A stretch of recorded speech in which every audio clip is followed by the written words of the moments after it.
Great. And here is Stuart Mahoney. Good evening, ladies and gentlemen. Good evening. Guess people are still walking in. Good evening. Good evening. It's more like it.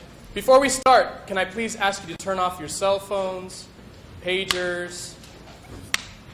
No coughing during this event, please. Yeah, get it out now. Appreciate it. Welcome to the 106th Kaucher Mitchell event for excellence in oral interpretation and storytelling. My name is Stuart Mahoney. You guys can go ahead and clap now. I mean, really.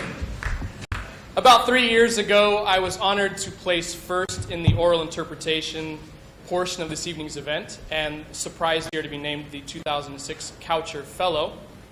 Along with that, I got a little bit of Monopoly money and was asked to host this event, so I will be the host for this evening.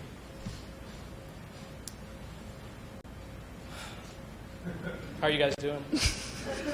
Yeah, I remember what it was like. As if they didn't have enough to worry about, this evening's event is being broadcast live on 90.5 KSJS, Ground Zero Radio. You can clap for that.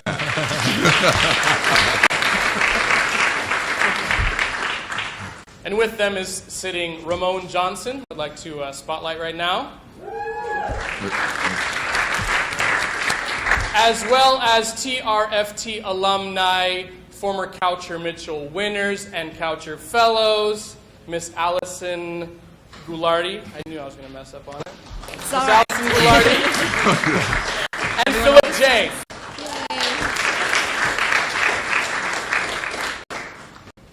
Our finalists for this evening were selected on Tuesday from a preliminary round of 22 students. And this evening, each oral interpreter will present literary selections from prose, poetry, and drama, whereas the storytellers will present material from printed, recorded, or original material. Right, you guys got that note? Okay, making sure. This is the most important part for them. Each piece presented will be between 5 and 7 minutes. Any piece that is under 5 minutes or over 8 minutes will be disqualified.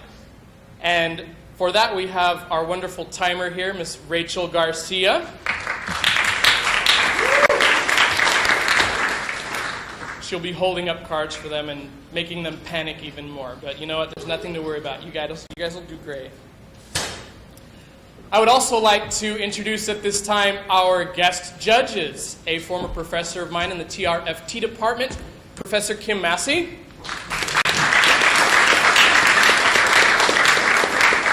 Another former professor of mine, Brian Conroy, also from the TRFT department. And I'm sure he's a great guy. I've never had you, but Matt Spangler is also here with us from the communications department. Thank you so much for being here. At this time, you'll notice that we have 2 candles over here. As is part of oral tradition, lighting candles. I would like to light this first candle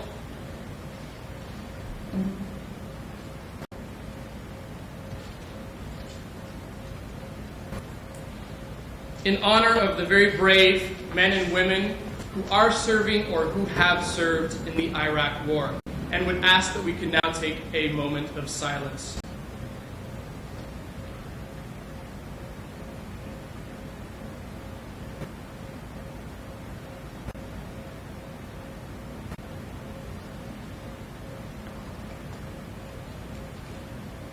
The second candle that I will light is in celebration of the oral tradition and this evening's event.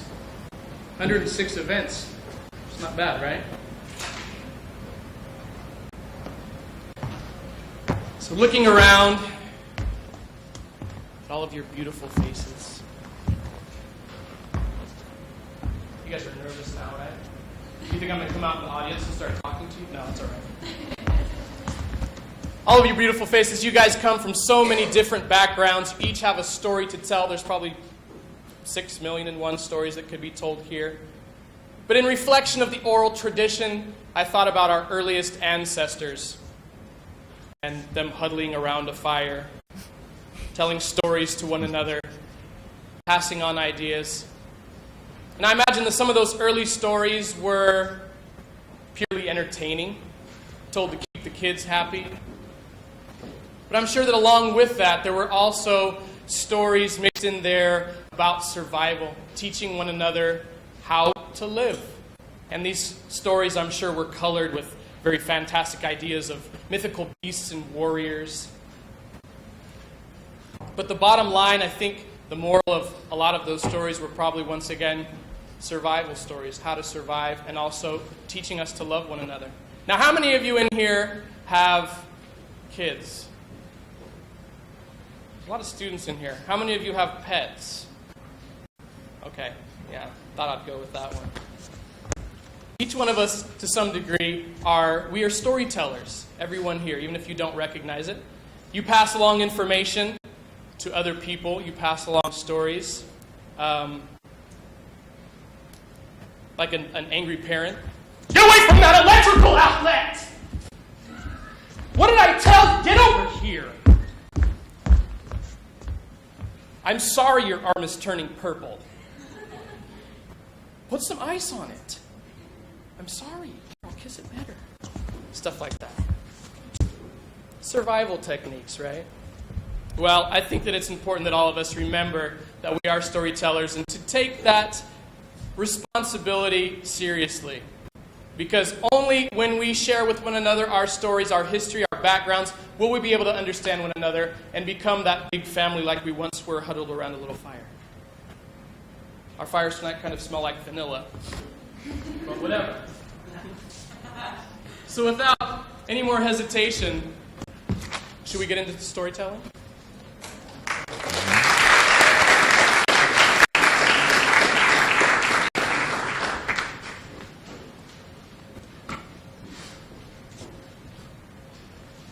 Let's wait for a couple more people to sit down. For our first offering of the evening, I would like to present to you, ladies and gentlemen, Lawrence Alhintera.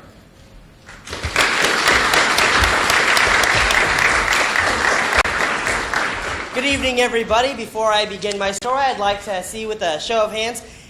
Has anybody ever experienced or known a very mischievous little child? Just by a show of hands. All right, that's pretty good. Well, check this out. This story that I'm about to tell you takes place in a town known as Spidersville. Spidersville is home to a very famous local landmark called Darn Steep Hill. And if you ever drive by Spidersville, you will notice Darn Steep Hill because it is darn steep.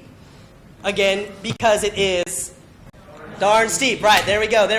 Now, Spidersville is much like any other normal town. It has shopping malls, auto malls, mega malls, and mini malls, station wagons, little elementary schools, gas stations, and within all of this, there is one small boy.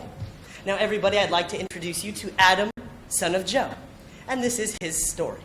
Now, Adam, son of Joe, to put it politely, is disgusting. He doesn't like to brush his teeth. He doesn't like to comb his hair. He doesn't like to take a bath. He doesn't like to go to school. He doesn't like to smile for photos. Now, this is all sounding like that child you had pictured earlier. Now, Adam, son of Joe, did have one disgusting, odd habit.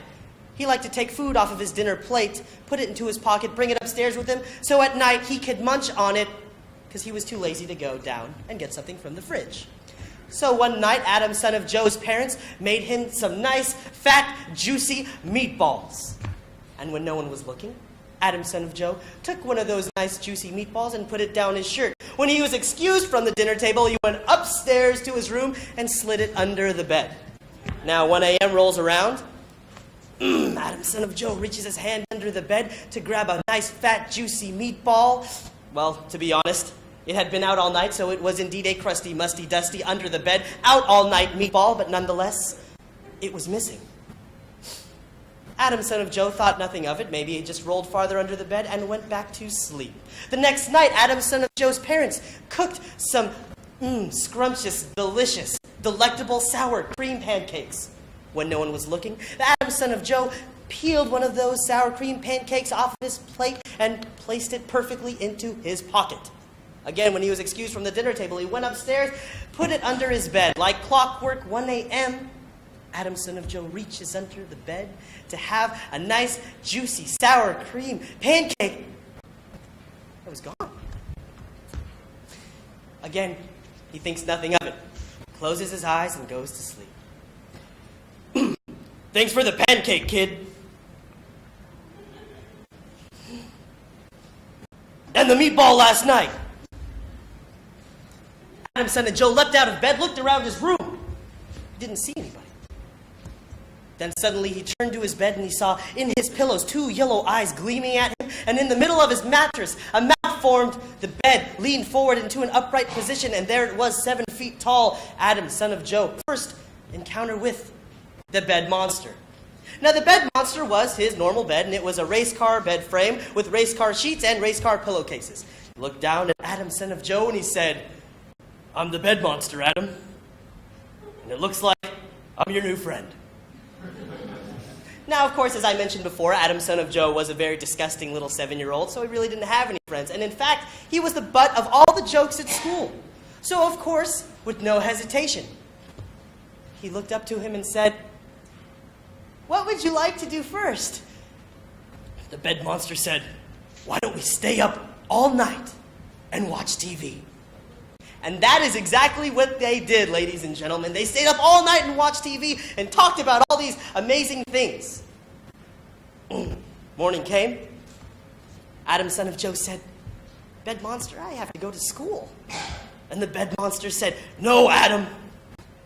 Why don't we not go to school and just go out on the town? I've been abed all my life. Now you can show me Spidersville." And ladies and gentlemen, that is what they did. They went to the auto malls, the mega malls, the mini malls, the strip malls, everything. They went down to the river. They painted the town red that day. Night began to fall. Adam, son of Joe, looked at the bed monster and said, "Bed monster, I'm worried. When I get home, my parents are going to be really upset." The bed monster looked down at Adam, son of Joe, and said, "Don't worry about them. You meet me at the top of Darn Steep Hill in 1 hour. I'll take care of your parents." And with that, Adam, son of Joe, went to Darn Steep Hill, and it took him that entire hour to climb Darn Steep Hill because, as I said before, ladies and gentlemen, it is... Exactly, thank you. So, at the top of the hill, the bed monster comes marching up with some camping gear. Boom, boom, boom, boom, boom, boom, boom, boom, boom, boom, boom. Starts setting up a tent. They get inside. Now it's nightfall. They're sleeping away at the top of Darn Steep Hill. Suddenly, the winds begin to howl. The air becomes ice cold and chilly.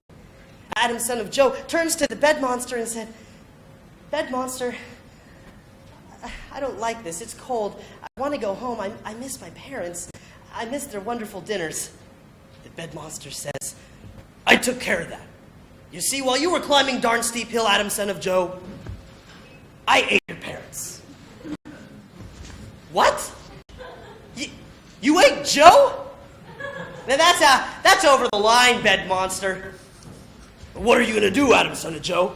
You made me. I'm your only friend. You can't beat me." Adam, son of Joe, didn't know what to do. He said, "I can beat you. I can beat you."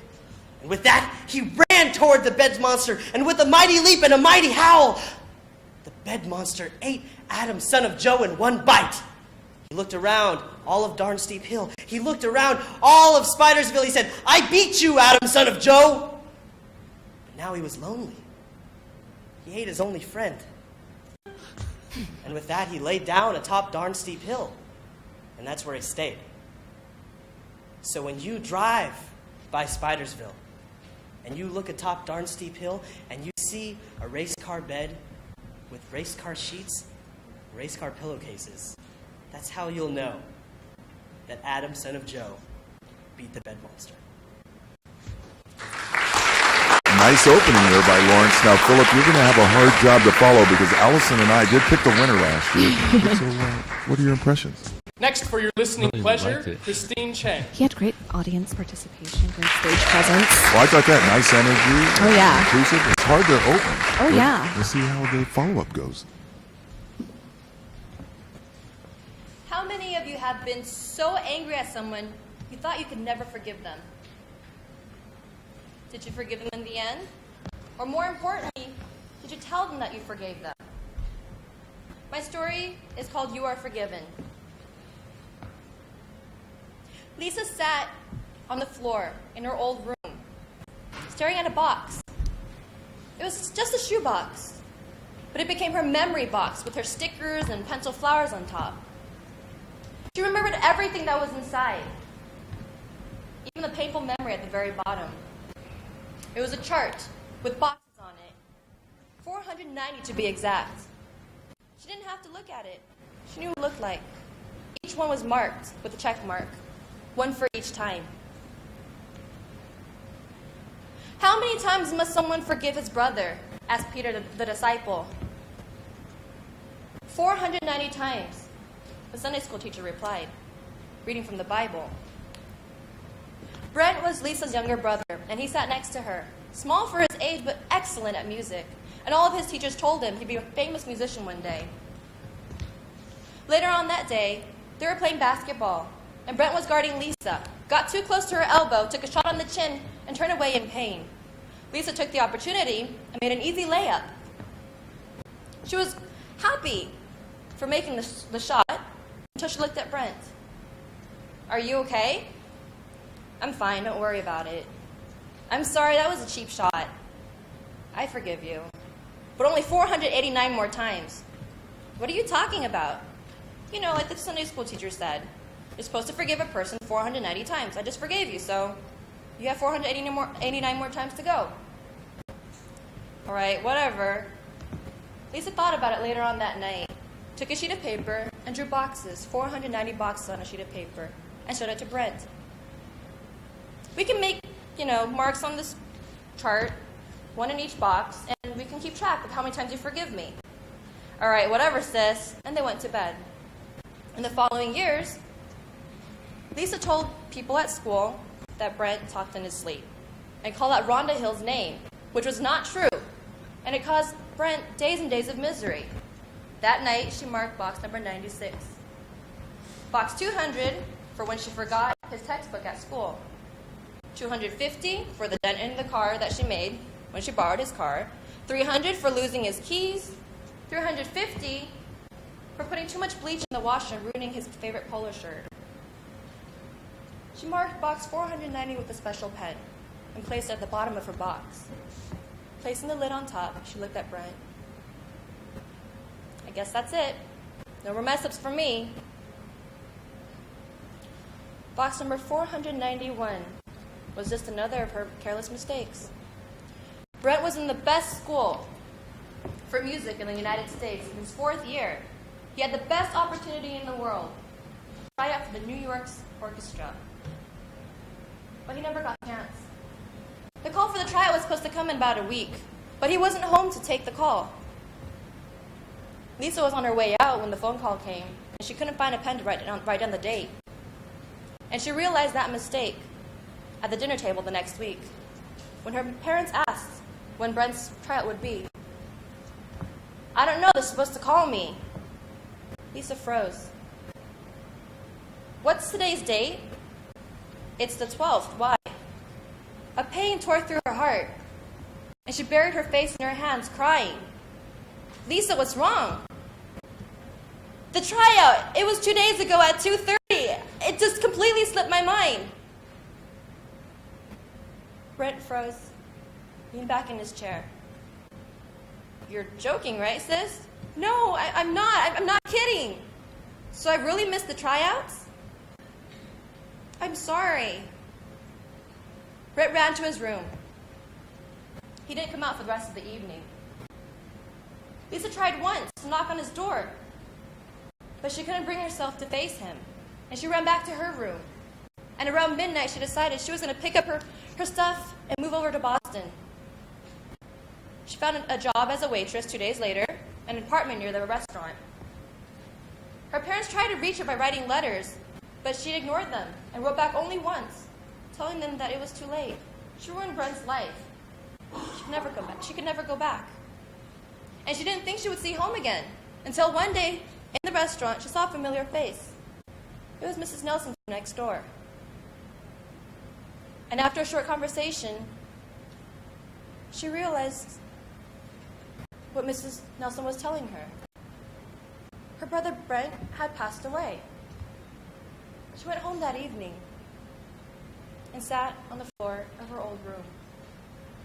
Holding the box in her hands, she lifted the lid and took out everything that was inside one by one, savoring each sweet memory. But when she got to the bottom, the chart wasn't there. There was an envelope, and she picked it up with shaking hands. And she lifted the flap and took out the letter inside. On the first page it read, "Dear Lisa, it was you who wanted to keep count. But if you're stubborn enough to keep count, use the new chart that I made you." She turned to the next page, and there was a chart just like what she had when she was a child, but this one had lines with perfect precision. And only one box was marked. And over the entire page were the words written, number 491, forgiven forever. Nice work by Christina. We're going to have more chance to expand those comments, but what do you think? I think it really, Ladies and gentlemen, Andrea Gilmore. And there was many missions I had, but let's talk about that later. She did a fabulous job as far as the delivery went.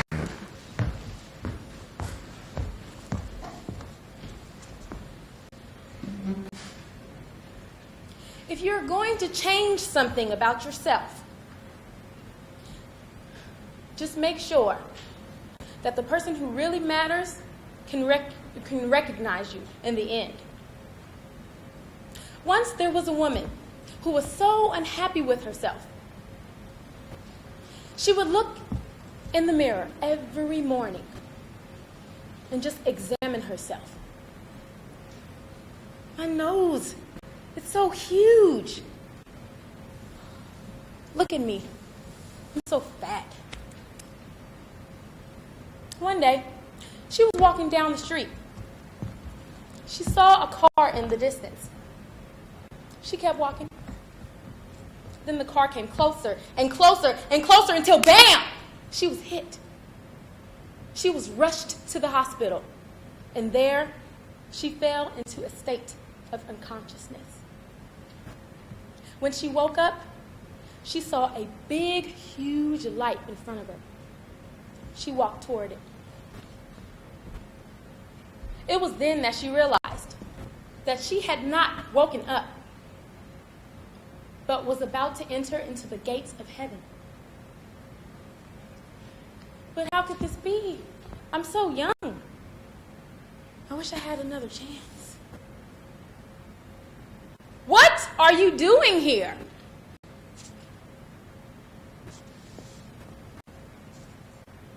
God? Yeah, that's me. But what are you doing here? You're not supposed to be here for another 20 years. I'm not? No. Well, I'll send you back, but on one condition. You have to change one thing about yourself. One thing? What do I need to change? And like that, she woke up, lying on a bed in the hospital. She was admitted home, and she looked in front of the mirror once more. My nose is so huge. I'm so fat. Well, if I'm going to be here for another 20 years, I may as well do what God says. I'm going to get plastic surgery. She could just imagine what she would look like after the plastic surgery. First to go was her nose. She got a nose job. Secondly, she got liposuction. Thirdly, she got a breast augmentation. She had a nip tuck here and there until she could no longer recognize who she was when she looked in front of the mirror. That's exactly the way she wanted it. While she had new friends, she was getting the most attention from guys. One day, she was walking down the street. She crossed it with her head held high. She saw a car in the distance. She kept walking, head held high. Then the car came closer and closer until, bam, she was hit. She was rushed to the hospital. She fell into a state of unconsciousness. She woke up to a bright light. She walked toward it. She realized she had not woken up, but once again, she would see God. And there she was, standing in front of him. God, I thought I had another 20 years. Oh, it's you! I couldn't even recognize you. What did you do to yourself? Got some work done? That is not what I told you to change. She stood there, confused. I didn't want you to change what was on the outside. I wanted you to change what was on the inside. I wanted you to change the way you looked at life, the way you felt about yourself. I wanted you to think positively for a change.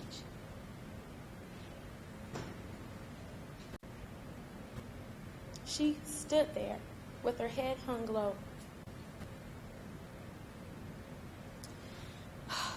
Well, can I at least have another chance? Then bam, she woke up, lying in the hospital.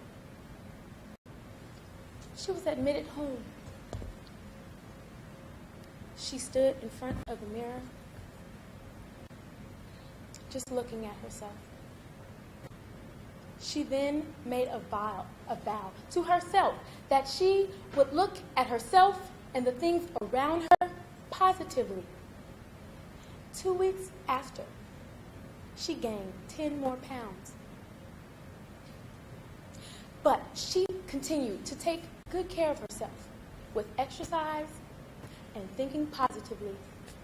From then on, she was able to live a fulfilled and happy life because she could recognize herself. Thank you. Nice selection of material. And Philip, that's always important to choose a piece that really works with you, this person. Yeah. As the last presenter of the storytelling portion of this evening, Amy Silva. He's very universal. Which is something the judges do look for, and we'll talk about that a little bit more. We've all heard the famous words of Edgar Allan Poe's The Raven. But what if I told you that the raven once had white feathers? And not only that, but the raven once spoke human tongue. My story is called Apollo and the Raven, and the author is unknown. It began long ago in the lands of ancient Greece, where the gods and goddesses ruled over the mortal world. One god in particular was Apollo, the sun god, god of music and god of poetry. And like the mortals, Apollo loved. And there was no one more fair or beautiful than the maiden Coronis. And they loved each other so much that every time Apollo spent his time on Earth, he would spend it with her. And every time they spent apart, she thought of nothing but him. Oh, my dearest Apollo, as long as Mount Olympus stands and the gods permit it, my heart is yours, and I will always be faithful. Well, years went by, and their love grew, and then one day, news spread across all over Greece that Coronis was pregnant with Apollo's child. And there was a joyous celebration all over Mount Olympus. However, Apollo, being a god, couldn't watch and protect over Coronis all the time. So instead, he sent out for his faithful servant. A silver-hued raven with snow-white feathers swept in front of Apollo and bowed willfully in front of him. My master Apollo, as long as Mount Olympus stands and the gods permit it, my will is yours, and I will always be faithful. So as long as Apollo was gone, up until the very moment Apollo returned, the raven's duty was to watch and protect over the pregnant Coronis. And so he did. However, unfortunately, one night, the raven realized that he had not seen Coronis in several days. So he decided to quickly fly over to Coronis to find out if something was the matter, if everything was all right. But to his shock, he saw Coronis, 8 months pregnant, and in the arms of another man. Now the raven wasn't sure what to do. He was conflicted. Should he tell his master what had happened, what he had seen? Or should he remain silent and let Coronis tell him herself? He considered the possibilities, but he had to remind himself, as long as Mount Olympus stands and the gods permit it, my will is to my master, and I should always be faithful. So with that, he quickly flew to his master, bowed willingly in front of him, and told him the bad news. Now, Apollo is known as the sun god, god of music, and god of poetry. But he is also an angry god, a ruthless god, and a vengeful god. And once he found out this news, he thought of no worse punishment than death. So he gathered his bow, and he gathered his arrows, and he appeared before the couple. And without one word spoken, he brought up his bow, pulled back an arrow, aimed, and shot the young man dead. And without another second of hesitation, again he brought up his bow, pulled back another arrow, aimed, and shot his lover in her heart. And with her last gasping breaths, Coronis pleaded, my dearest Apollo, you could have let me bear your child, but instead, as you kill this one body, it is two that shall perish. But as long as Mount Olympus stands and the gods permit it, our hearts are yours, and we will always be faithful. Guilt and grief-stricken, Apollo lifted her body and placed her upon a funeral pyre to mourn her passing. But soon guilt and grief turned to anger and hatred towards that white raven that told him these news. So once again, he quickly called upon his faithful servant, and then again the silver-hued raven flew to his side and bowed willingly, thinking he would be rewarded for such a truthful confession. But instead, Apollo was furious. How dare you tell me such things which results in the death of my loved one and my child? As long as Mount Olympus stands and I permit it, your will is mine, and you will always be faithful. And as Apollo's anger rose and the fires grew larger, the black smoke swept over the white raven, and his silver-hued feathers turned into a dark and ghastly Gothic black. And as extra punishment, Apollo took away his voice so that he may never tell anyone any news, good or bad. But not all was lost. When Apollo leaned in closer, he realized the child within the mother's womb was still alive. So he quickly snatched up the child, a son, and he went off to safety to make sure he was all right. But even though the child survived, the fate of the raven still stood. His once snow-white feathers, now a dark and dirty black. And he is now and forever known as the bearer of bad news. And as for his voice, well, the raven's words shall be heard nevermore. Hard. Gash their arms for ink and let them limn. Look at them, tracing their desperation, the makers of strong images. Look at the blood clotting brown and black on the parchment skin. Look, they render us down there limb for limb. Like dreamers, they will reduce us in the rendering. Like ash and fat to soap, we are reduced to our essentials. Like a shadow that stares at us with eyes of flesh. Let them entertain us, the makers of strong images. Let us toss them copper pennies. But let us not forget, they make the images. We give them flesh. That was written by Neil Gaiman, as is this short story called Cinnamon. Cinnamon was a princess a long time ago in a small, hot country where everything was very old. Her eyes were pearls, which gave her great beauty, but meant that she was blind. Her world was the color of pearls, all pale white and pink and softly glowing. Cinnamon did not talk. Her father and her mother, the Raja and Rani, offered a room in the palace, a field of stunted mango trees, a portrait of the Rani's aunt executed on hardwoods and enamels, and a green parrot to any person who could get Cinnamon to talk. The mountains ringed the country on one side, the jungle on the other, and few and far came the people to try to teach Cinnamon to speak. But come they did, and they stayed in the room in the palace, and they fed the green parrot, and they admired the portrait of Rani's aunt, who was quite a celebrated beauty in her day, although she was now old and crabbed and pinched with age and disappointment. And eventually they went away, frustrated and cursing the silent little girl. One day a tiger came to the palace.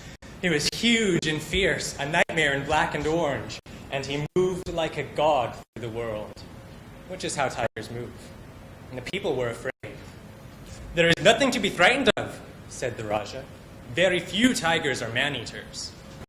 "But I am," said the tiger. The people were very much amazed at this, although it did nothing whatsoever to quell their fear. "You might be lying," said the Raja. "I might be," said the tiger, "but I am not. Now I am here to teach the girl cub to talk." The Raja consulted with the Rani, and despite the urgings of the Rani's aunt, who was of the opinion that the tiger should be driven out from the city with brooms and sharp sticks, the tiger was shown to the room in the palace and given the deeds to the mango field and the enamel painting, and he would also have been given the parrot, had it not squawked and flown to the rafters where it stayed and refused to come down. Cinnamon was shown into the tiger's room. "There was a young lady from Riga," squawked the parrot from high in the rafters, "who went for a ride on the tiger. She came back from the ride with a lady inside, and a smile on the face of the tiger." Although, in the interests of historical and literary accuracy, I'm obliged to point out here that the parrot actually quoted another poem, much older and a little longer, with ultimately a similar message. "There," said the Rani's aunt, "even the bird knows." "Leave me with the girl," said the tiger. And reluctantly, the Raja and the Rani's aunt and the palace staff left the beast with Cinnamon. She pushed her fingers into its fur and felt its hot breath on her face. The tiger put Cinnamon's hand into his. "Pain," said the tiger, and extended one needle-sharp claw into Cinnamon's palm, piercing her soft brown flesh. A bead of bright blood welled up. Cinnamon whimpered. "Fear," said the tiger, and it began to roar, starting so quietly you could scarcely hear it, working its way up to a purr, then a quiet roar like a distant volcano, then to a roar so loud that the palace walls shook. Cinnamon trembled. "Love," said the tiger, and with its rough red tongue it licked the blood from Cinnamon's palm and licked her soft brown face. love, whispered Cinnamon in a voice wild and dark from disuse. The tiger grinned like a hungry god, which is how tigers grin. The moon was full that night. It was bright morning. The child and the tiger walked out of the room together. Cymbals crashed and bright birds sang. Cinnamon and the tiger walked towards one end of the throne room where the Raja and the Rani were being fanned with palm fronds by elderly retainers. The Rani's aunt sat in a corner of the room, drinking tea disapprovingly. Can she talk? Asked the Rani. Why don't you ask her? Said the tiger. Can you talk? The Raja asked Cinnamon. Cinnamon nodded. Ha ha ha, cackled the Rani's aunt. She can no more talk than she can lick her own backbone. Hush, said the Raja. I can talk, said Cinnamon. I think I always could. Then why didn't you? Asked her mother. She's not talking now, muttered the Rani's aunt. That tiger is throwing his voice. Can no one get that woman to stop talking? The Raja asked of the room. Easier to stop him than start him, said the tiger, and he dealt with the matter. And Cinnamon said, why not? Because I have nothing to say. And now? Asked her mother. And now the tiger has told me of the jungle, of the chattering of the monkeys, and the smell of the dawn, and the sound a lake full of flamingos makes when it takes to the air, she said. And what I have to say is this. I am going with the tiger. You cannot do this thing, said the Raja. I forbid it. It is difficult, said Cinnamon, to forbid a tiger anything it wants. And the Raja and the Rani, after giving the matter a little consideration, agreed that this was so. And besides, said her mother, she'll certainly be happier there. But what about the room in the palace, and the mango grove, and the parrot, and the portrait of the Rani's late aunt, said the Raja, who felt that there was a place for practicality in the world. Give them to the people, said the tiger. And so an announcement was made to the people of the city that they were now the proud owners of a portrait, a parrot, and a mango grove, and that the Princess Cinnamon could talk, but she would be leaving them for a while to further her education. A crowd gathered in the town square, and soon the door of the palace opened, and the child and the tiger came out. And the tiger walked slowly through the city, with the crowded girl on his back holding tightly to his fur. And soon they were both swallowed by the jungle, which is how a tiger leaves. And so, in the end, nobody was eaten, save only the Rani's elderly aunt. It was gradually replaced in the popular mind by the portrait of her, which hung in the town square and was thus forever beautiful and young.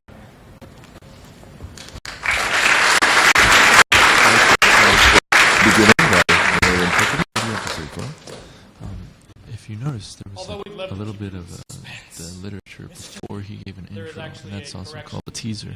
So you'll see a lot of that in oral where they'll give a little piece of the whole story, and then they'll give a teaser. Intro. Now our next competitor. Another one. You stupid American! Gee, I know you try to escape, huh? You think you can pull a fast one? I speak your language. I graduated UCLA, huh? Class of 1934. I drive big American car with big chest and American blonde sitting next to. Eh? No, not dirty floor. Dirty floor, class of 30 floor. No, not dirty floor. Floor clean, just clean this morning. No. Listen carefully, huh? Watch my lips. 34. What is wrong with you? You stick it in the head? What the hell is wrong with you, huh? Why can't you hear what I'm saying, huh? Why can't you see me for how I really am? When we're young, whether we know it or not, we all want to find something. We want to find a place. We want to find a place to belong. And as hard as that may be, there are obstacles in the way. Society and industry, even one's peers, seem to tell us where we belong before we even find it ourselves. Philip Kahn-Gotanda explores this clash in his play, Yankee Dog, You Die.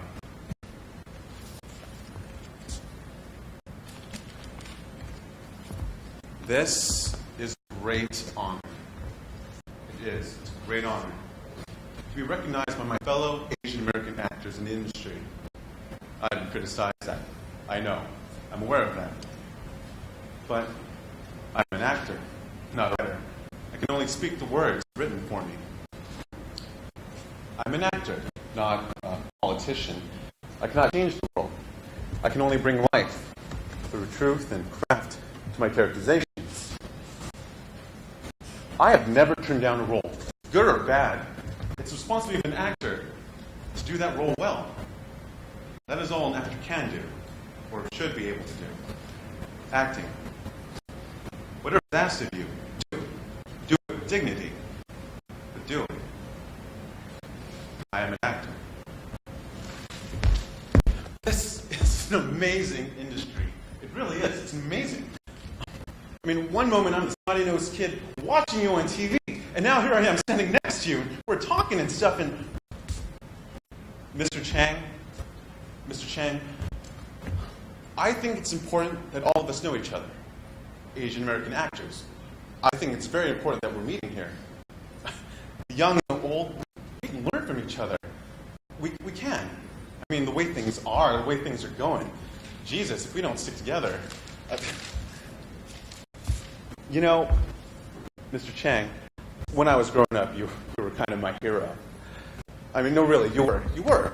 I mean, I'd be watching TV, and suddenly you'd appear on some old film or an old bonanza. And at first, something would jerk inside. It was like, whoa, well, this is weird. It's like watching someone in my own family. It was kind of like the first time I made it with an Asian girl. I know. I mean, up until then, it was just white girls. But they were, I don't know, more outgoing. I don't know, more normal? Anyway, this Asian girl, it was like doing it with my sister. I mean, everything was so familiar. Her face, her skin, the way she smelled, the way she sounded. It was like doing it with someone with my own family. But that's how it was, watching you on TV. You were kind of an idol. They want me to play this Chinese waiter. I'll go, okay? Take a look at the script. I get there and I read through it. Jesus. I read the line straight. No accent, no nothing. And then they say, no, we need that accent. You know, the accent.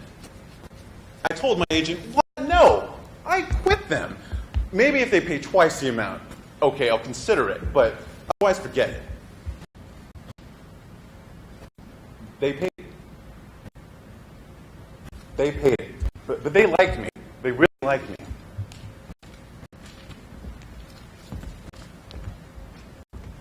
You stupid American. You try to escape, huh? You think you can pull up my leg? I see you escape. I graduated from UCLA. Class of 1934. I had this big car and... What? No, not dirty floor. Class of 34. No, not dirty floor. I just had it cleaned this morning. Class of 1934. Listen carefully and read my lips. 34. 34. 1934. What's wrong with you? What the hell is wrong with you? I graduated from the University of California of Los Angeles. I grew up here in the San Joaquin Valley. I was born and raised here in California. Why can't you hear what I'm saying? Why can't you see me for how I really am? Interesting piece. What do you think, Allison? Very interesting. Good character and nomination. Great voice, but very, very hard piece. That was good, though. I think we're going to have some interesting comments during the drink.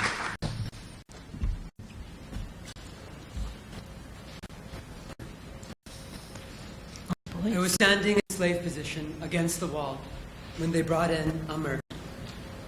They pushed him to his knees, but he lifted his head up to them. I saw then that it would end badly. Had he been a slave, he would have known the protection of a bent head. but he insisted on his rights as a free man, however low on the ladder, and dared to face them. What does Muhammad teach you? He teaches us that all men are as equal before God as the teeth of a comb.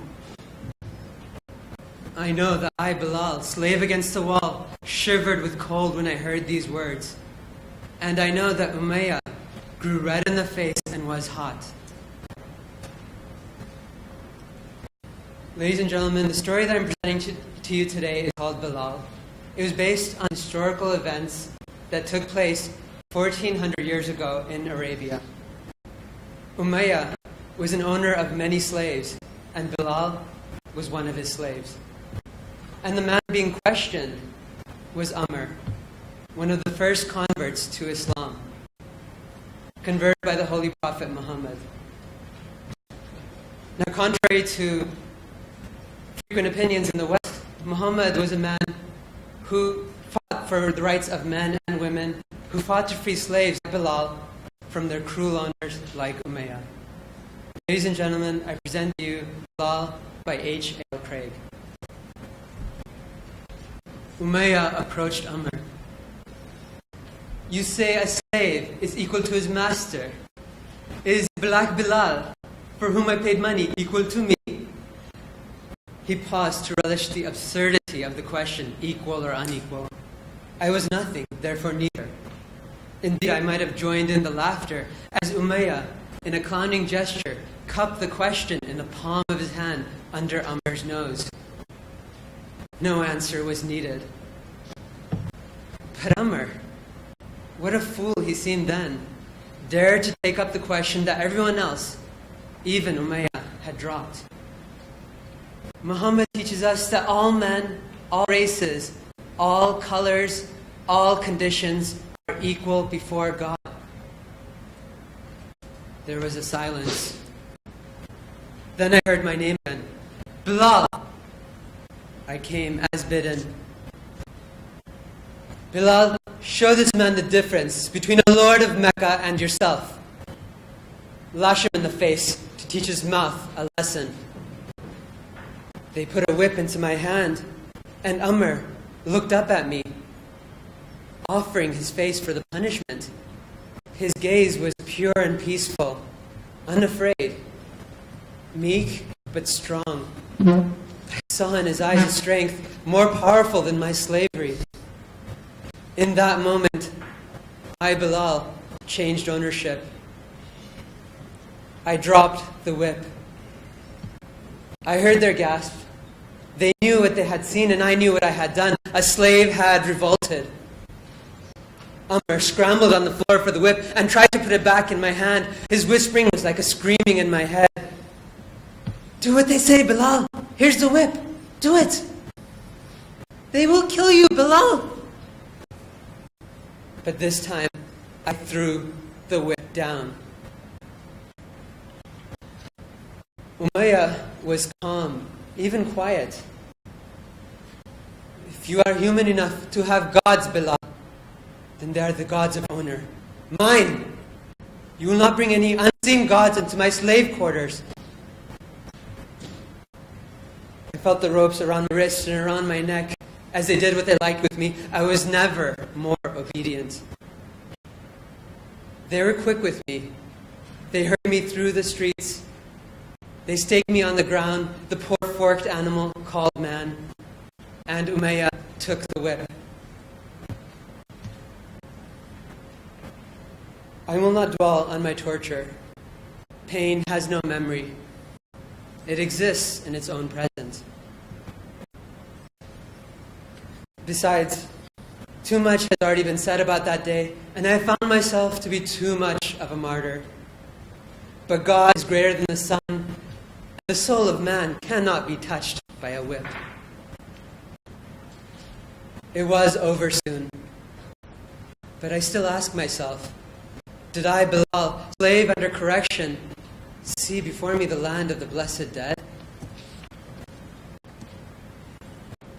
I heard voices in argument, Umayyah's voice and another voice that I did not know. I tried to open my eyes, but the sun, now at its height, blinded me. They were talking about money, which was not unusual. In Mecca, money was an addiction, as if men's bowels moved by money and time were told in a dirham. I heard a third voice.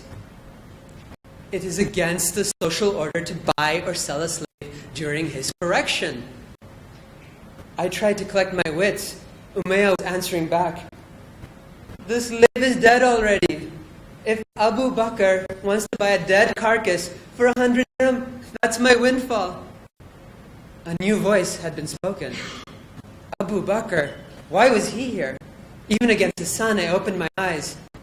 There was a gasp and a stop in their talk. Umayyah was beside himself. The slave kicked. I saw him kick. Then he whispered into my head, "Breathe, you black animal!" It was a turnabout, to say the least. The man who had been knocking the breath out of me for several hours was now exhorting me to hold on to my last gasp. Surely, life has more comedy than laughter. More voices. Umayyah again. He's kicked his price up, Abu Bakr. He's worth 2.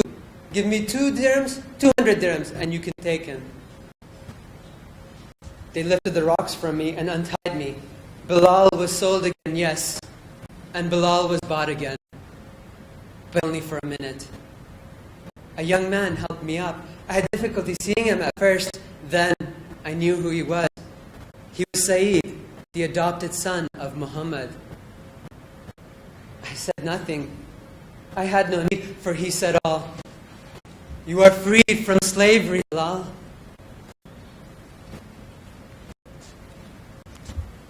Thank you.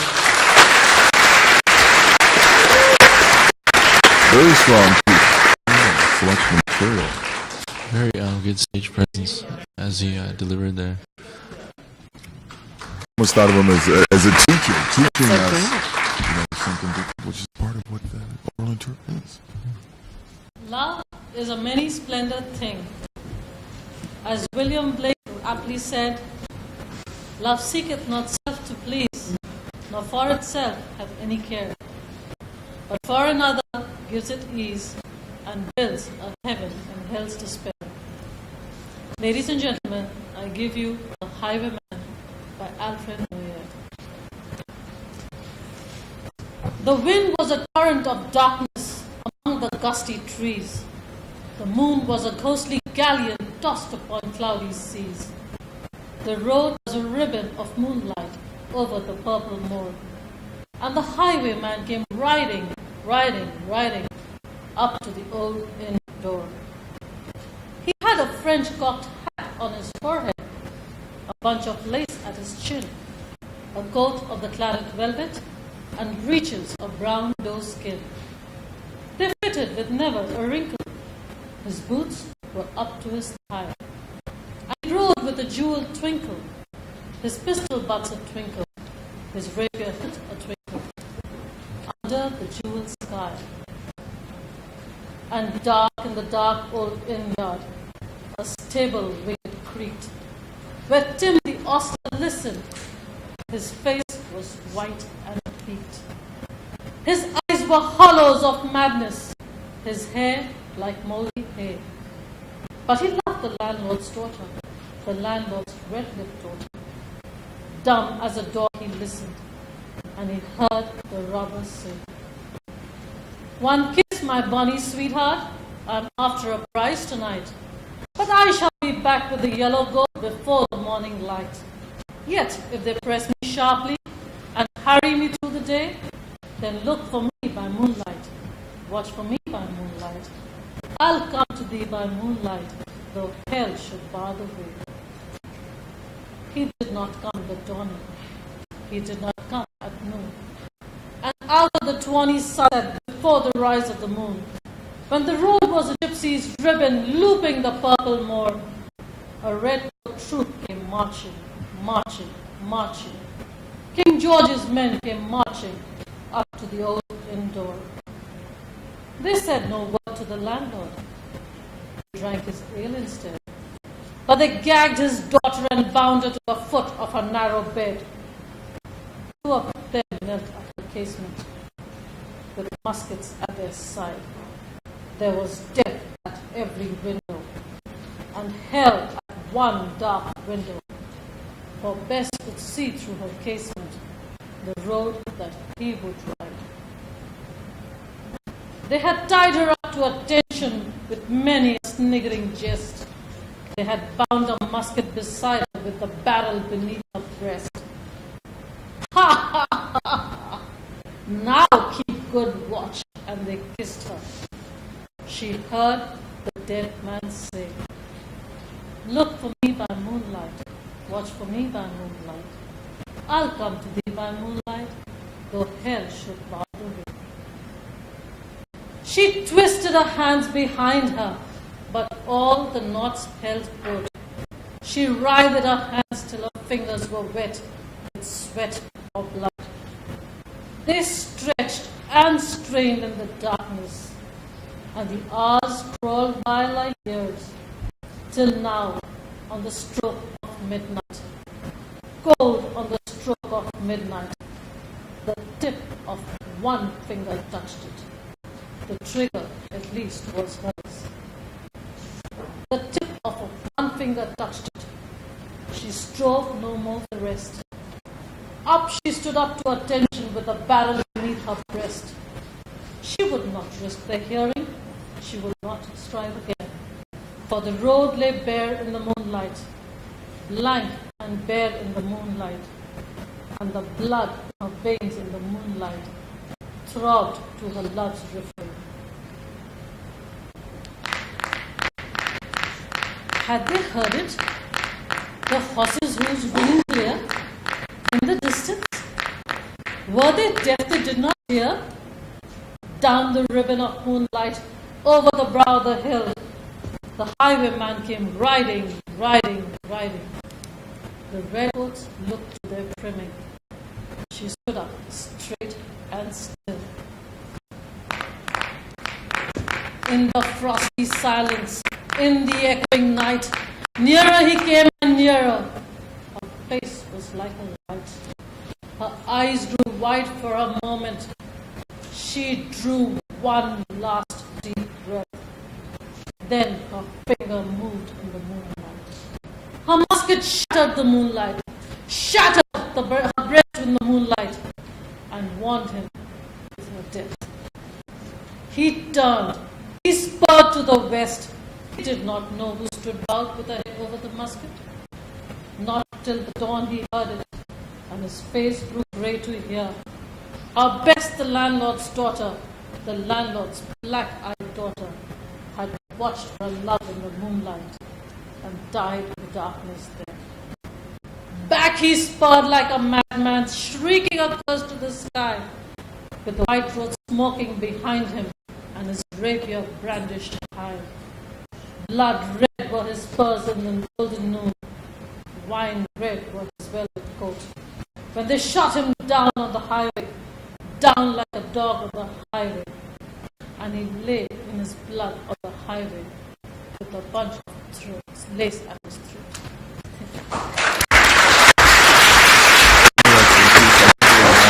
Some comments on performance. Well, a great literary choice, no doubt. Again, keeping your audience, the volume level. Wow, one girl and all men tonight. Very surprising. What happens when reality is too much to bear? In the play Angels in America, the characters' realities begin to collide with delusion. What would happen if you let your reality collide with delusion? Ladies and gentlemen, Tony Kirshner's Angels in America.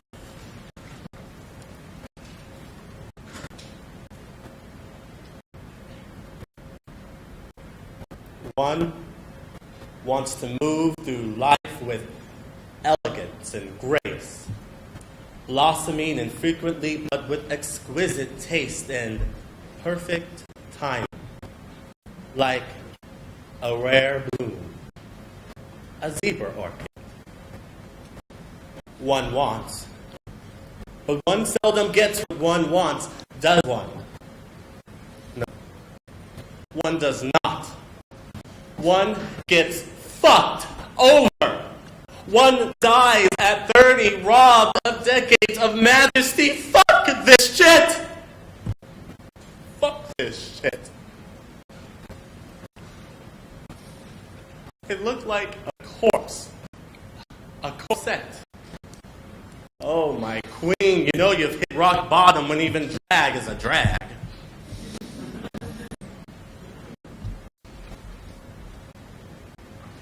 Are you?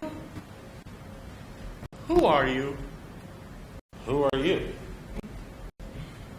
What are you doing in my hallucination? I'm not in your hallucination. You're in my dream. You're wearing makeup. So are you. But you're a man. The hands and feet give it away? I don't understand. I don't recognize you. Are you some sort of imaginary friend? No. Aren't you a little old to have imaginary friends? I have emotional problems. I took too many pills. Why are you wearing makeup? I was in the process of applying the face, trying to make myself feel better. I swiped the new fall colors at the clean counter at Macy's. You stole these? I was out of cash. It was an emotional emergency. Joe will be so angry. I promised him no more pills. These pills you keep alluding to. Valium. I take Valium. Lots of Valium. And you're dancing as fast as you can. I don't understand. If I've never seen you before, and I don't think I did, then you shouldn't be here in this hallucination, because the mind, which is where hallucinations come from, can't make up new things. I think the mind only recycles bits and pieces of information and then makes new visions. Am I making sense right now? Under the circumstances? Yes. The world. Terrible. Terrible. This is the most depressing hallucination I have ever had. Apologies. I do try to be amusing. Don't apologize. I can't expect someone as sick as you are to entertain me. How do you know that? That happens here sometimes. You see things. Threshold of revelation. You see anything about me? Yes. What? You are terribly unhappy. You meet a Valium addict and you say she's unhappy? That doesn't count. Something else. Something surprising. Something surprising. Uh-huh. Your husband's a homo. What? Joe's a perfectly normal man. Do homos take really long walks alone? Yes, we do. And stretch pants with lavender coils.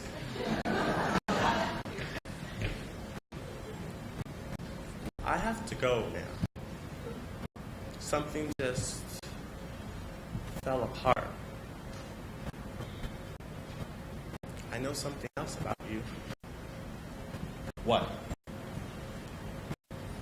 Deep inside of you, the most inner part of you is entirely free of disease.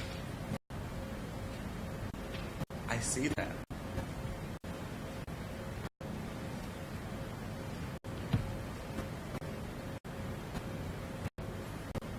Home. Thank you. All of them are very talented. It's going to be a hard choice, definitely, for the judges. Very good characterization. He embodied those characters really well.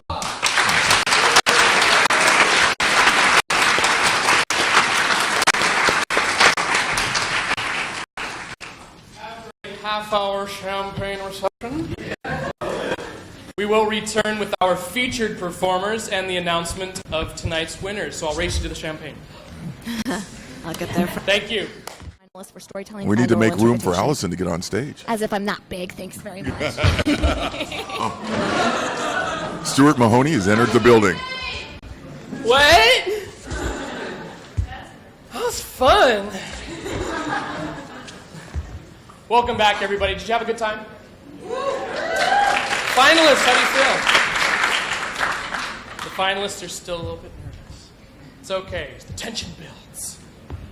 As we continue celebrating the 106th event of excellence in oral interpretation and storytelling, I would like to recognize not only the fabulous contributions of our finalists this evening, but also Professor Noreen Labarge Mitchell, who also has had a great part in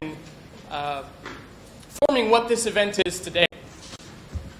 But it is at this time that I would like to introduce once again the TRFT alumni, Kaucher Mitchell winner, and former Kaucher fellow, Miss Allison Goulart.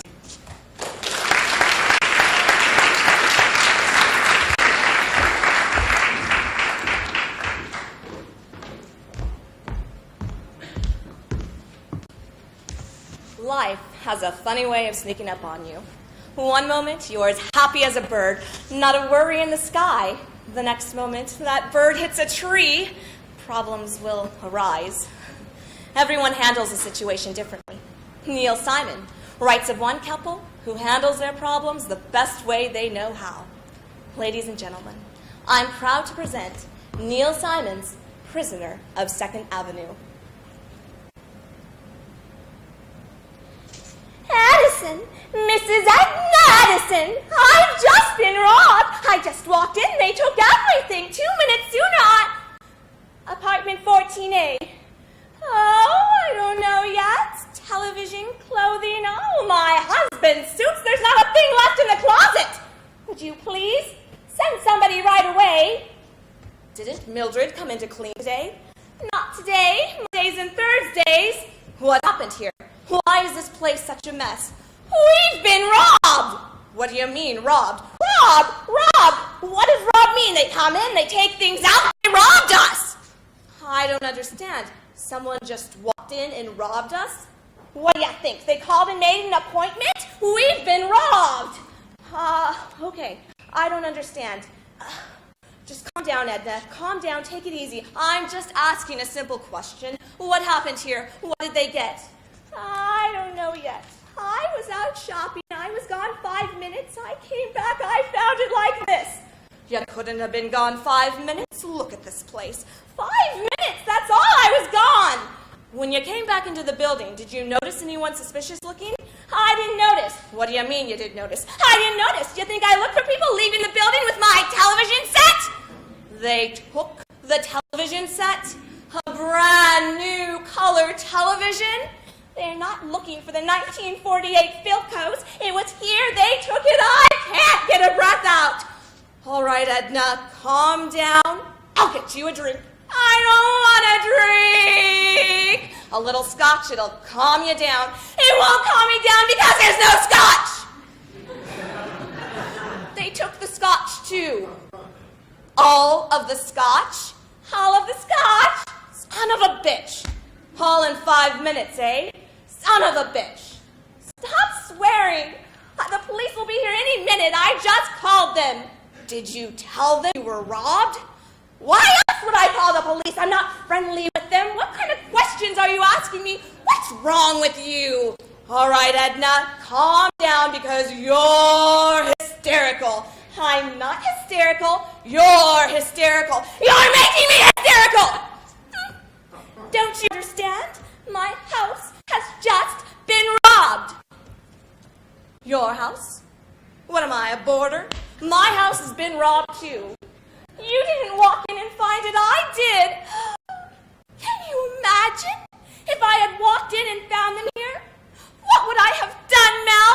You were very lucky and not very lucky. But what would I have done? You'd say, excuse me, close the door and come back later. What, would you sit and watch? It didn't happen, did it? Well, it almost happened. If I'd walked in 5 minutes sooner. The lock isn't broken. It's not even jimmied. I don't even know how they got in here. Maybe they found my key. What do you mean, found your key? Don't you have your key? No, I lost it. I thought I lost it somewhere in the house, but maybe I lost it somewhere in the street. If you don't have your key, how are you going to get back into the house after you went shopping? I left the door open. You left the door open? You left the door open in a city with the highest crime rate in the history of the world. You left the door open? What was I going to do? Take the furniture with me? How did they know I was going to leave the door open? They know. A door opens, it doesn't lock, the whole junky world lights up. They know. They don't know anything. They have to go around trying doors. And what did you think? They were going to try every door in the house except ours? Let's leave 14A alone, fellas. It looks like a nice door. If they're going to go around trying doors, they have 23 hours and 55 minutes a day to try them. I didn't think in the 5 minutes I was gone they would try ours. I gambled. I lost. What are you doing? The place is a mess. We have people coming over in a few minutes. The police? You want the place to look nice for the police? You're worried they're going to put in their books, bad housekeeper, leave it alone, maybe they'll find some clues. I can't find out what's missing until I put everything back in its place. Well, they did a good job of it. Left me a pair of khaki pants and my golf hat. Anyone asks us to dinner this week, ask them if it's okay if I wear my khaki pants and my golf hat, son of a bitch! It's just things, Mel! Just some old things. We can replace them. We'll be all right, Mel. We will. We'll be all right. Thank you.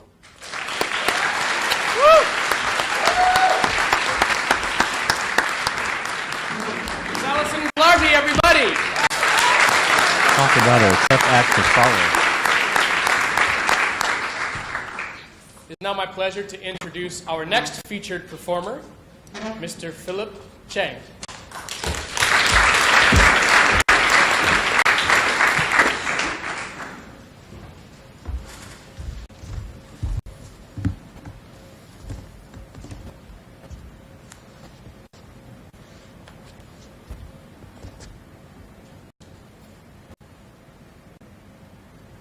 Kind of alone, with a friend called fear, locked up in a world that's called your life. Rest in your misery, never to escape. It all has its reasons. It's all been arranged. On from day one, thrown into this world. The burden you bear, fear. Fear of life and of death. Fear, although slight in stature, casts long shadows over the span of our lives. It stops us from moving forward and causes us to doubt our instincts. Fear may only be in our minds, but it is our minds that determine our direction in life. Imagine fear can turn into reality if we let what we believe determine how we act. I bring to you Fear by Gorefest, Heartbeats by Melvin Dixon, The Beast by Michelle Jang, and 45 Years by Philip Jang. I am who or what?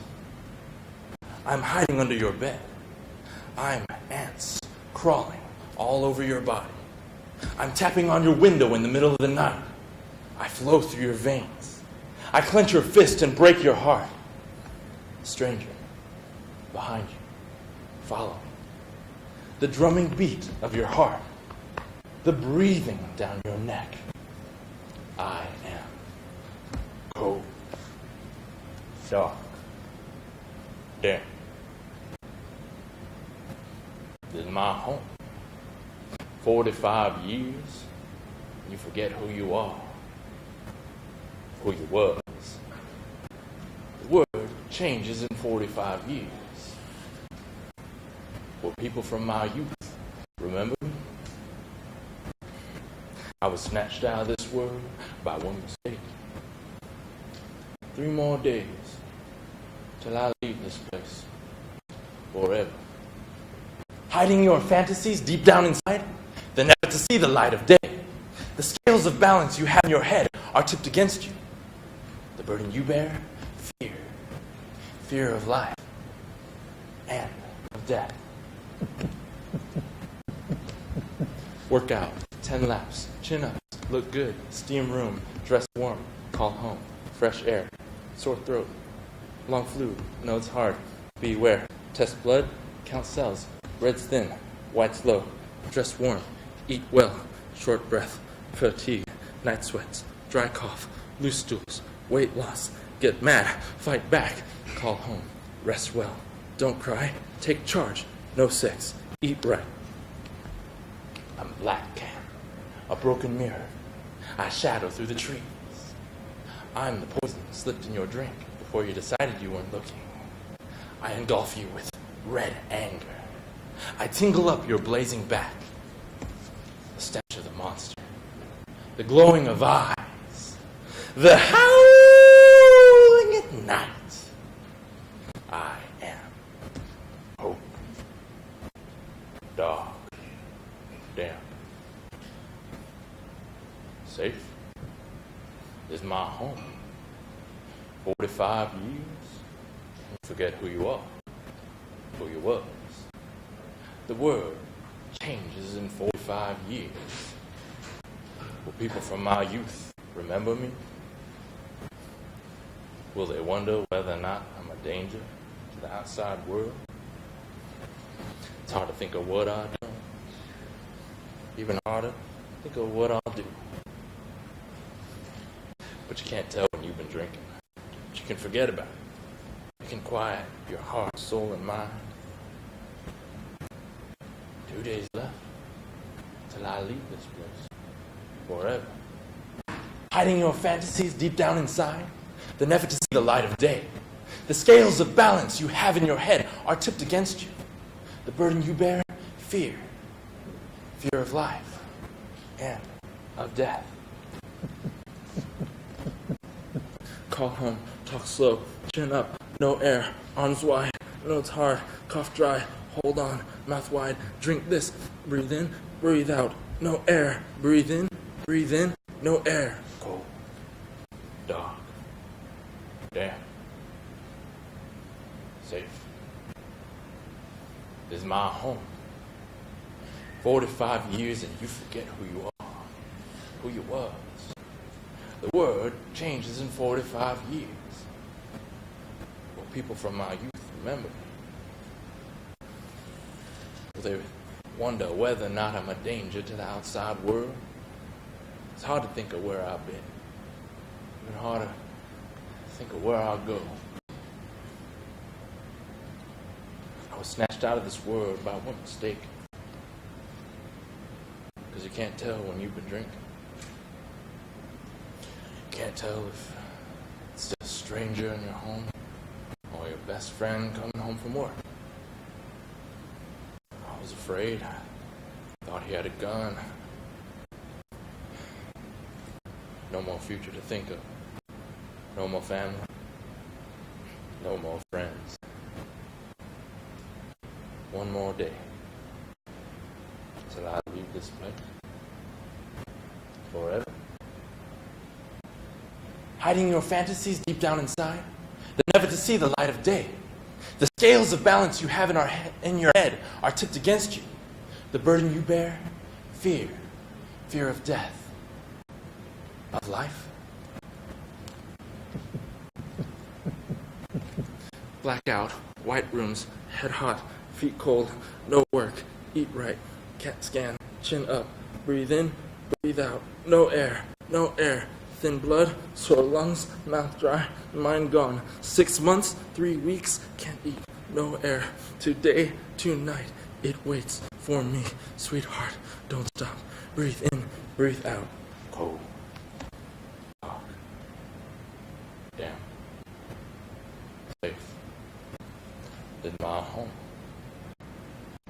45 years and you forget who you are. Who it was. The word changes in 45 years. Will people from my youth remember me? I'm no longer a danger to the outside world. Outside world was a danger to me. It's hard to think of where I've been. Even harder, think of where I'll go. I was snatched out of this world by one mistake. 45 years plus none.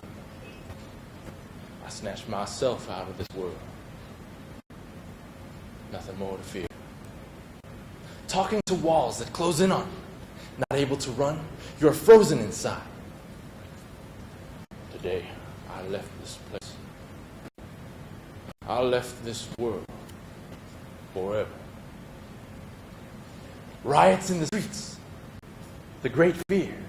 The Holocaust. These are things my heart desires to cause. Fear. I am a monster of fear. I am everything your heart fears. I am fear.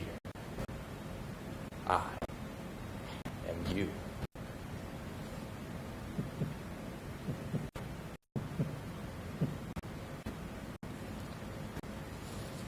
Thank you.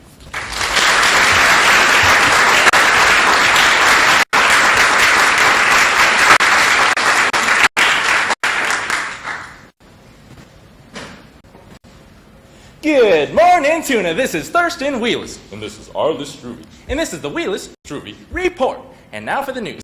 Well, folks, for the news today, we've got the winners of the Tuna Junior High American Heritage Essay Contest for this year. And the winner is Connie Karp. She is the daughter of W.H. and Vera Karp here in Tuna, and her essay is titled Human Rights, Why Bother? Second place went to Jimbo Beaumont for Living with Radiation. Third place went to Levita Posey for her essay titled The Other Side of Bigotry. Well, Arliss, with subjects like that, I don't know how they ever picked a winner. Me neither. But it should make the citizens of Tuna proud to know that we're still producing well-educated students who know what America is all about. They do. They do. They do, they do, they do. And now it's time for a word from our sponsor. Dee Dee Snavely of Dee Dee's Used Weapons. And here's Dee Dee now to tell us all about it. Dee Dee? Does the high cost of security have you blue? If so, come by our store and browse through our complete selection of used guns and knives. Or find what you need in our mace and tear gas department. Now, we know people are often hesitant to buy used weapons, but all of Dee Dee's weapons are absolutely guaranteed to kill. So, if you find a weapon here that won't kill, well, you bring that right back and we'll give you something that will. It's on our guarantee. If Dee Dee's can't kill it, it's immortal. Thank you, Dee Dee. Well, folks, that's all the news we have for you, but stay tuned. Stay tuned. Greater Tuna by Justin Williams, Joe Sears, and Ed Howard. Charlene! Stanley! Don't make me call you again. Jody, honey, you want some more oatmeal? No, Baba. Well, have some more. Jody, what is that on the back porch? Oh, no, you didn't. I will not have another puppy. But I take care of it, Baba. It's not a matter of taking care of. It's not normal. It's not normal for you to have $8 to $10 following you all the time. So don't you let that dog in the house. Jody, I said don't let that dog in the house. Man, I ain't even going to look at you. Aren't you the cutest little thing? Come here. Oh, yes, you're so cute. Yes, you are. Yes, you are. He's done it to me again. He has done it to me again. All right, you can say, because you're so cute. Yes, yeah. Just get out there with the rest of them. Oh, get back, Wolfie. I could kill that Petey Fisk. This is Petey Fisk speaking to you for the Greater Tuna Humane Society. Yep. And I'm here to introduce this week's Head of the Week. Yep. His name is Yippee-Yi-Yi-Yay. Yip, yip, yip. But we just call him Yippee. Yip, yip, yip. That's why. Yip, yip, yip, yip. Stop it. Now, we here at the Humane Society often have trouble giving away small, shrill animals. This charming part rat terrier, part chihuahua, will make a lovely pet for someone. Yip, yip, yip. We're sure. Yip, yip, yip. Stop it. Now, I know there's got to be some deaf person out there listening who wants this dog and would make a lovely pet owner for Yippee. I mean, I just thought of this. And if you are deaf and you're out there, just call me, Petey Fisker, at 477-7777. Yip, yip, yip, yip! You call anytime, day or night. Yip, yip, yip, yip, yip! I gotta get rid of this dog! Hello, Petey Fisk. Hello. Hi, this is Bertha Bumiller. Now, I want to talk to you, and I want you to listen. You understand? Well, what's this all about? I said I want to talk, and I want you to listen. Now, we have a very serious situation on our hands. My son Jody is never seen when he doesn't have a pack of dogs around him. They follow him to school, they follow him home, and they follow him everywhere. Well, I don't see what... I said I talk and you listen. Now, we have a very serious situation on our hands. My son Jody has something as bad as a drug habit. He has a dog habit. He has a psychological addiction to those dogs, and you, Petey Fisk, are the puppy pusher. Well, I don't say. I talk, and you listen. Now, I have put up with Wolf, Shep, Trixie, Blossom, Sweet Nothing, Dolly, and Thunder. But if I hear that little Yippee, half rat, half whatever, if he ends up in my house, Petey Fisk, they'll have to drag the river to find your body. Now, say goodbye. Goodbye. Good afternoon, Tuna. This is Thurston Wheelis. And this is Arla Struve. And this is the Wheelis Struve Midday Report. And we have a special guest with us here today at radio station OKKK. She is a senior at Tuna High School and the daughter of Hank and Bertha Bumiller, Miss Charlene Bumiller. Now, Charlene has won this year's Yavalina's Club Poetry Writing Contest. And if she wins next month in Wichita Falls, she'll go on to national competition held in Butte, Montana. Why they didn't want to have it here, I'll never know. Anyways, Charlene says her poem registers her love and admiration for tuna. Here's Charlene now, and her poem speaks for itself. Charlene? My Tuna by Charlene Bumiller. Tuna, oh my tuna, the only place I know. I've often thought of leaving you, but don't know where to go. For Paris has no barbecue, and Rome just can't compare to a lovely Texas sunset when the dust is in the air. Tuna, oh my tuna, is such fun on Friday nights when the Jaguars lose another game and everybody fights. And I love you when you're frozen, and I love you when you're dry, and in April when the pollen is so thick it makes you cry. But tuna, oh my tuna, let's just stay the way you are, because I think the world outside of tuna is bizarre. Well, thank you, Charlene. Now, doesn't that just warm the cockles of your heart? Thank you, Charlene. Good evening, Tuna. This is Thurston Wheelis. And this is Arliss Struve. And this is the Wheelis Struve Bedtime Report. And now for the news. Take it away, Arliss. Well, folks, actually, we had the news, but we lost it. We did? We did. Well, did you look under the table? Did you look in the car? How about the ice book? I looked everywhere, and I can't find that thing. Well, you gotta check back out in the trash. Folks, we have lost the news. We have. So, we're gonna say good night to you. Good night. And, see you tomorrow. See you tomorrow. Till then, remember our motto here at radio station OKKK. If you find some place you like better than tuna, move.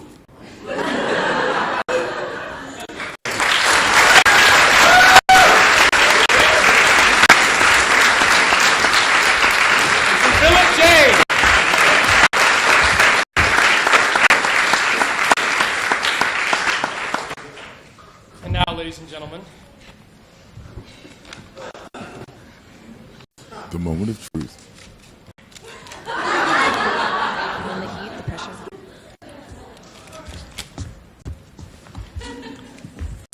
It was those little sandwiches, the round one with the tortilla, the artichoke inside of it.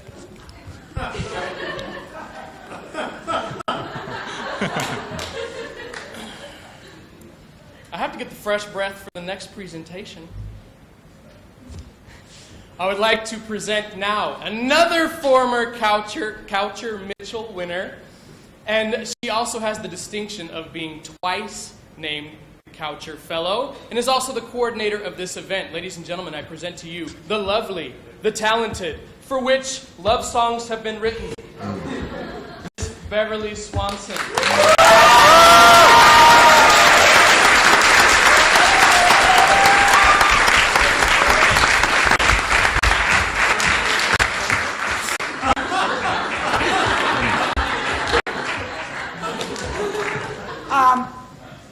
I paid him to say all that. And he has a script, and it says, "Help Bev up the stairs."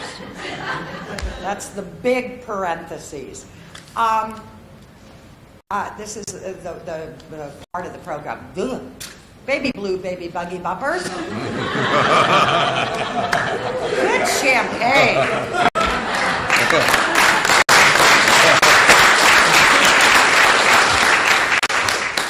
I actually get a little teary-eyed over our alum guests who come and visit us, not to mention Ramon is a former finalist, and Stuart being here, and looking that we're the 106th event. This was a sleepy little event that took place every semester in the afternoon with 5 finalists for years and years and years. That's why with our department celebrating its 50th a few years ago, you're saying, how do you get a 106th event? Because it used to be done every semester. And as things evolved, and then I took it over, and we kind of did the semesterly, and I just said, well, let's make it bigger and better, do it once a year and include storytelling, because it was the event for excellence in oral interpretation.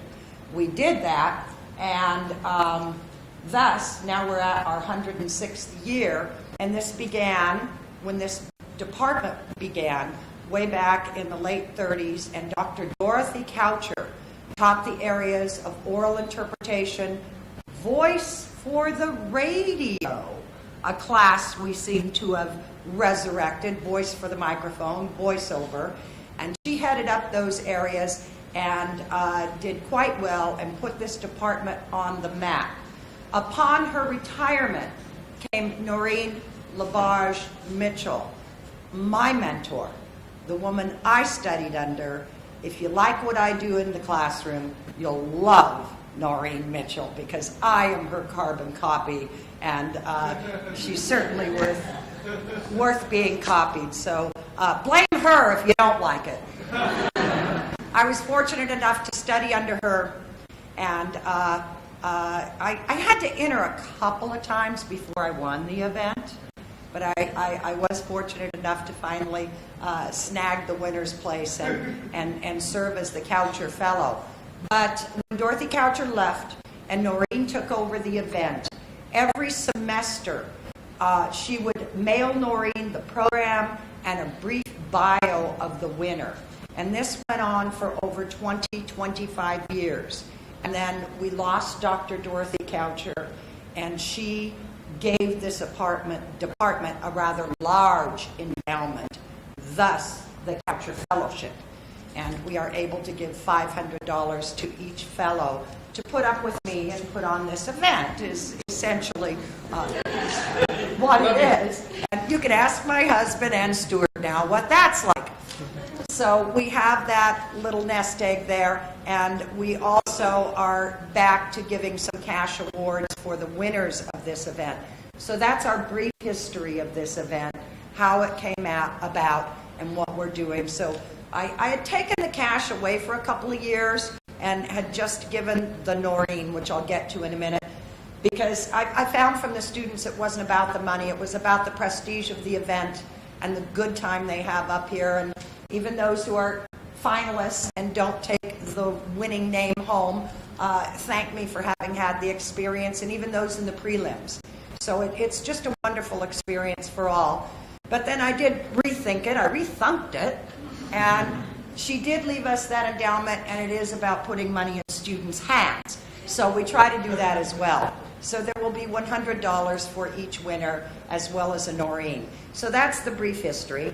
One thing we are doing this evening, we started broadcasting live on 90.5 about 5 or 6 years ago, and I'm very, very happy with that. That's going wonderfully. We had Chad Peterman, a former fellow, heading that up, and now we have Ramon. And something for the archives, why I didn't think of it sooner. I'm so happy to have Greg Bradley here tonight. We're on videotape.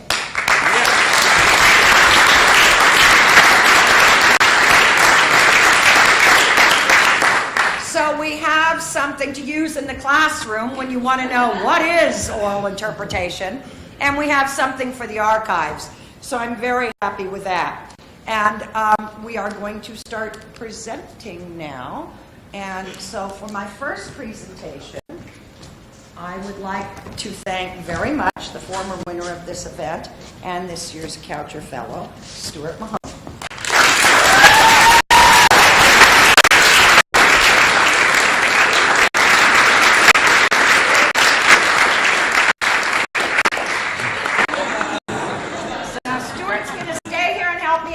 But this has the little, the Greek comedy and tragedy masks, and it says SJSU TRFT Department 2006 Kaucher Fellow, and it has Stuart's name. So that's something he can remember all of us by. I'm kidding.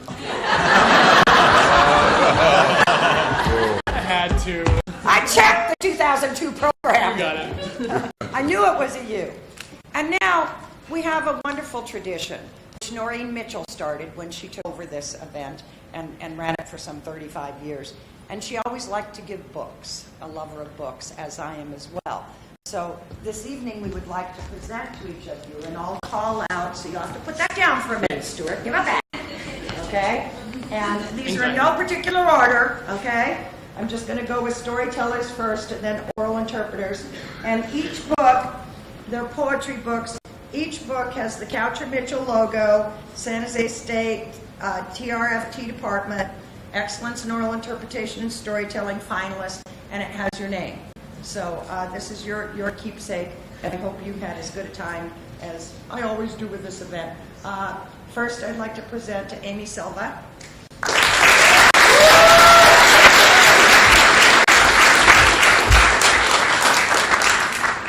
And just stay right here, Amy, because we're going to line you all up and applaud for you all. Okay. Andrea Gilmore.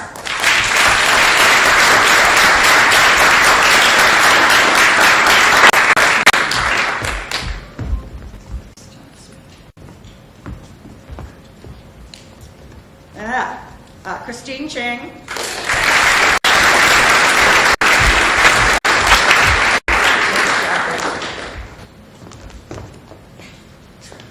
Lawrence Alhindira.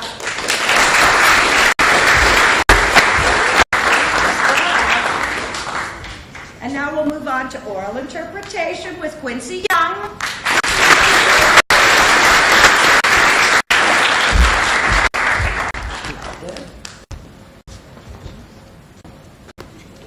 Chris Goran.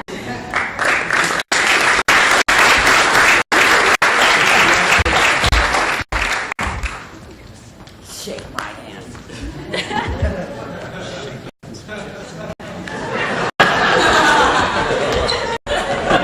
Brett Carlson.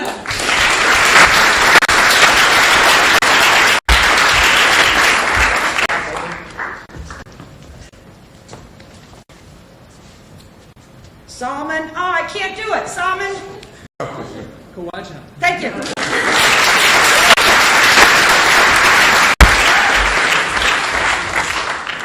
I knew I was going to do that. He's been a student in 2 of my classes, but I never had to pronounce his name after taking roll. Okay. Kavita Karana.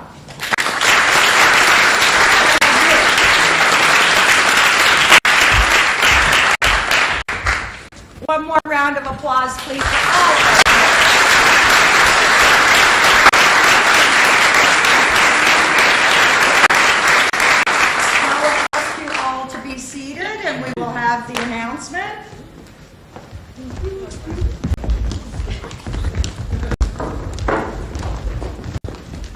stay up here with me.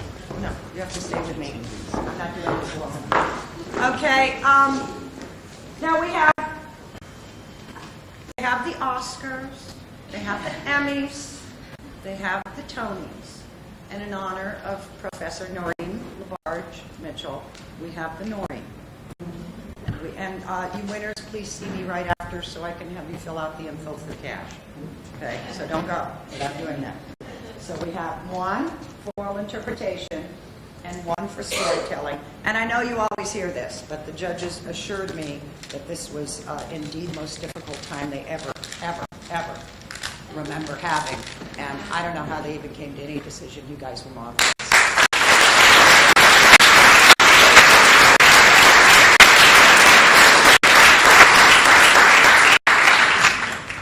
Waterhouse has tabulated the results, and the winner in storytelling is Lawrence Alhantira.